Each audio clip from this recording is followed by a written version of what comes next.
legislation.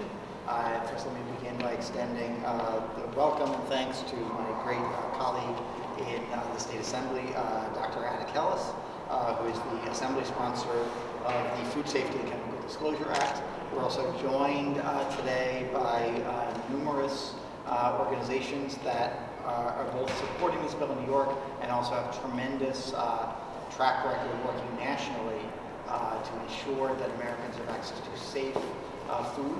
We have consumer reports, the Environmental Working Group, Clean and Healthy New York, which will be joining us shortly.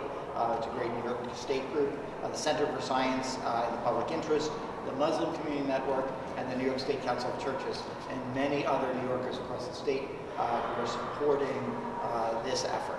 Today marks an important step as we move forward with this legislation.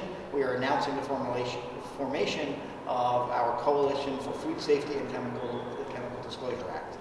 This coalition is born out of a shared commitment to increase public awareness about harmful food additives and to close the loopholes that allow food additives that are known to have health problems to be included in our food.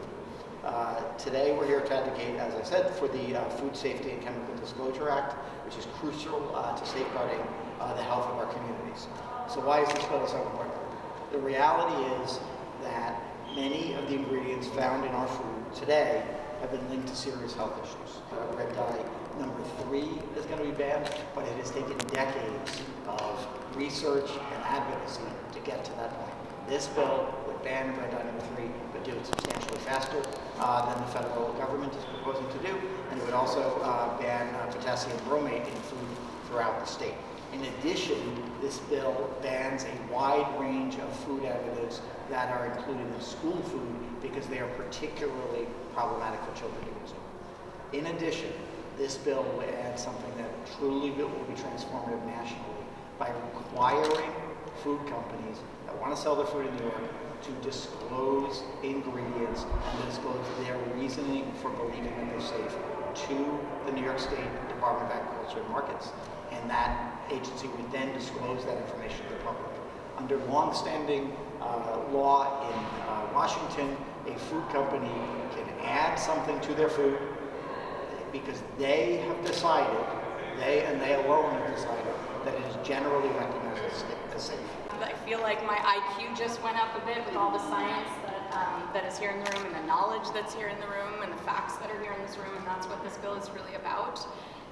There has been a tremendous amount of research that's been done on the 3 food additives that are in this bill to be banned. What we're saying is that the very food that people are eating, the very food, is actually toxic. And I use an analogy. It's like giving someone the perfect protein shake. It's got all the nutrients you need in it. Don't worry about the arsenic. We'll worry about that later. But the nutrients are really good for you. And that's what we've done. So this bill bans several of those food additives and food colorings. And I will note also that those food colorings are already banned in school districts in New York City. So why would we treat our children in New York City differently than we would treat our children outside of New York City? That's unconscionable. So we're fixing a wrong and making it right. And we're also recognizing that we have to do it right now because of what's happening at the federal level. We're seeing rollbacks in laws left and right. We're seeing executive orders that are gutting federal government, which means that states must step up. That states need to take care of their residents, and that's what we're doing here. We are making sure that our food supply is cleaner. The second piece of this, of course, is the generally recognized as safe system, as my colleague mentioned.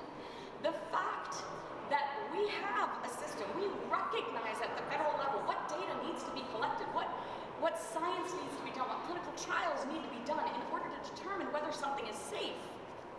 We know what's needed, but we don't require these companies who profit from us not knowing the results of those studies. And that's all we're simply saying.